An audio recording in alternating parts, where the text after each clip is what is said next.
خالد اقبال ایک معروف انشائیہ نگار ہیں۔ ان کا خوبصورت انشائیہ بعنوان مانگنا آپ کی خدمت میں پیش کیا جا رہا ہے۔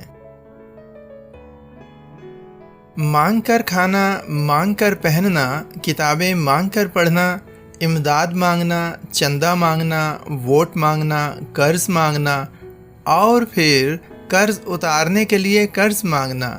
مانگنے کے عمل پر آپ غور کرتے جائیں تو آپ کے من میں بھی امنگ جاگ پڑے گی۔ کیوں نہ آپ بھی کسی سے کوئی چیز ادھار مانگ لیں اور تب تک واپس نہ کریں جب تک وہ واپسی کا تقاضا نہ کرے۔ ملکوں کی ترقی کا اندازہ بھی اسی بات سے لگایا جا سکتا ہے۔ اور مانگنا اور مانگ کر گزارا کرنا بظاہر مشکل عمل لگتا ہے، لیکن مانگ کر گزارا کرنا آ جائے تو یقین جانیے پھر چیزیں خرید کر استعمال کرنے سے مانگنے کے عمل میں پوشیدہ نعمتوں کا لطف جاتا رہتا ہے۔ میں نے جب بھی اپنے ذاتی سرمائے سے کوئی چیز خریدی تو مجھے 100 طرح کے وسوسوں نے گھیر لیا۔ احتیاط سب سے پہلے بغلگیر ہو جاتی ہے۔ یوں میں وہ نعرہ مستانہ لگانے سے محروم ہو جاتا ہوں جو کسی مانگے کی سائیکل وغیرہ استعمال کرنے میں آتا ہے۔ لڑکپن میں اکثر دوستوں کی سائیکل کو بے دھڑک دوڑانا، گرنا، حتیٰ کہ پنکچر ہونے سے واپسی پر اسے ساتھ ہی مشورہ دینا کہ بھائی نئی سائیکل لے لو، اب یہ کسی کام کی نہیں رہی۔ اسی طرح بسا اوقات جب کالج فیلو کینٹین پر ساتھ ہوتے اور میں انہیں چائے کی آفر کرتا تو وہ نہ صرف خوشی خوشی قبول کر لیتے بلکہ ساتھ ہی ساتھ سموسے بھی منگوانے کا کہتے۔ تب مجھے دوستوں کی اس بے رحمی پر بہت غصہ آتا۔ یہی وہ فرق ہے جو اپنے یا کسی اور کے پلے سے کوئی چیز منگوانے میں ہوتا ہے۔ ادھار یا مفت میں سونا بھی ملے تو قیمت برابر مٹی ہوتا ہے۔ محنت کا معاوضہ 100 روپے ملے تو 1000 کے برابر ہوتا ہے۔ مسجد اور اللہ کے نام پر مانگنا بہت سے منگتوں کا پرانا طریقہ ہے۔ اور پھر خود اپنی ذات شریف پر خرچ کرنا کمزور ایمان کی نشانی ہے۔ مانگنے کی عادت پختہ ہو جائے تو اس سے چھٹکارا مشکل ہے۔ کچھ لوگ نشہ کرنے کے لیے مانگتے ہیں اور کچھ لوگوں کو مانگنے کا نشہ ہوتا ہے۔ نشہ کوئی بھی ہو بہت برا سمجھا جاتا ہے۔ پہلے پہل روپے، پیسے، قرض مانگنے سے انا مجروح ہو جایا کرتی تھی، لیکن اب قرض دینے والوں کی انا مجروح ہوتی ہے۔ یہ بات اگرچہ صحیح ہے کہ ضرورتیں پوری کرنے کے لیے وسائل کم اور مسائل زیادہ ہوں تو ادھار مانگنے کے علاوہ اور کوئی شریفانہ راستہ باقی نہیں رہتا۔ آپ میری اس رائے کا احترام کریں یا نہ کریں، مگر میں ایک بار پھر اپنی بات کو دہراتا ہوں کہ ادھار مانگنا ایک شریفانہ عمل ہے۔ ادھار مانگنے والے کی شرافت ہی وہ خوبی ہے جس کی بنا پر کاروبار حیات چل رہا ہے، وگرنہ جو لوگ صورت کی مسکینی پر اعتبار کرتے ہیں وہ اکثر خسارے میں رہتے ہیں۔ انسانی کردار میں شرافت ہی وہ وصف ہے جس نے لین دین کے سلسلے کو زمانہ قدیم سے آج تک قائم رکھا ہوا ہے۔ قرض ہنسنا اصل میں قرض ہنسنا ہے کہ جب قرض خواہ قرض مانگے تو قرض دار کھلکھلا کر ہنس پڑے۔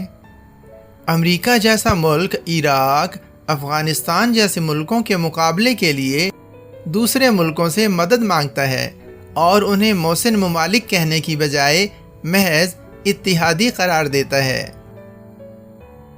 ایک ناشائستہ قرض خواہ نے جب کئی برس تک واپسی کا تقاضا جاری رکھا تو بالآخر مقروض نے یہ خوشخبری سنائی کہ اس نے قرض کی واپسی کا منصوبہ بنا لیا ہے۔ تفصیل اس منصوبے کی یہ تھی کہ اس نے اپنے گھر کے آگے کیکر کا ایک پودا لگا لیا ہے۔ یہ پودا ایک دن درخت بننا تھا۔ اس سڑک پر سے کپاس سے بھرے ٹرک گزرتے تھے۔ ان پر لدی کپاس نے درخت کے کانٹوں میں پھنسنا تھا۔ مقروض نے وہ روئی اکٹھی کرنا تھی اور اسے بیچ کر قرض اتارنا تھا۔ ایسا شاندار منصوبہ سن کر جب قرض خواہ مارے غم کے ہنس پڑا تو قرض دار نے کہا کہ اب تمہارے پاس رقمیں آنے والی ہیں۔ حکومتوں کے 5 اور 10 سالہ منصوبے سن کر ہمیں بھی کچھ ایسی ہی ہنسی آیا کرتی ہے۔ ابتدائی دنوں میں جب ناپ تول کا نظام رائج نہیں ہوا تھا، تب اشیائے اجناس کا تبادلہ باہمی بارٹر سسٹم کے تحت ہوتا تھا۔ ادھار لین دین کا عمل بھی قریب قریب اسی زمانے سے وابستہ ہونا چاہیے، اور ایسا ہی ہوگا۔ اب یہ عمل اس قدر ترقی کر چکا ہے کہ مالیاتی ادارے قرض لیے یا دیے بغیر چل ہی نہیں سکتے۔ فی زمانہ بینکوں نے کریڈٹ کارڈ متعارف کرا دیے ہیں۔ آپ کسی بھی شریف شہری کی جیب میں ہاتھ ڈالیے، تلاشی پر شناختی کارڈ اور کریڈٹ کارڈ ضرور برآمد ہوں گے، جس سے پتہ چل جائے گا کہ موصوف پاکستانی ہیں اور مقروض بھی ہیں۔ جبکہ تیسری بات کا ذکر کرنا میں فرائض کسر نفسی کے پیش نظر مناسب نہیں سمجھتا، تاہم بیان کر دینے میں کچھ ایسا حرج بھی نہیں ہے، بشرطے کہ اسے بیان حلفی نہ سمجھا جائے۔ بات یہ ہے کہ الحمدللہ میں بھی پاکستانی ہوں اور مقروض بھی۔ قرض کو مرض کہنا پرانے زمانے کی باتیں ہیں، اب تو قرض عین فرض ہوتا جا رہا ہے۔ قرض لے کر خرچ کرنے میں جو لطف شاہانہ اور بے نیازی پیدا ہوتی ہے، اس کیفیت کا تقاضا بھی یہی ہے کہ ادھار مانگنے سے دستکش نہ ہوا جائے۔ بس جی کڑوا کر کے جینے کی ضرورت ہے۔ مرزا غالب کا ایک شعر دل کی تسلی کے لیے ملاحظہ فرمائیے۔ قرض کی پیتے تھے میں اور سمجھتے تھے کہ ہاں، رنگ لائے گی ہماری فاقہ مستی ایک دن۔ سڑکوں، بازاروں، پارکوں، ہوٹلوں، ریستورانوں کے ارد گرد فقیروں کی صداؤں نے ماحول میں اور بھی گرم جوشی سی پیدا کی ہوئی ہے۔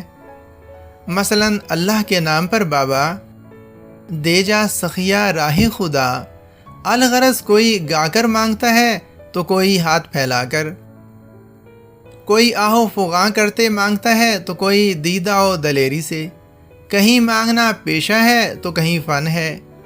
فقیر آپ کی سخاوت کا امتحان لینے پر تلے ہوئے ہیں، تو واقف کار آپ کے صاحب حیثیت ہونے کو چیلنج کرتے دکھائی دیتے ہیں۔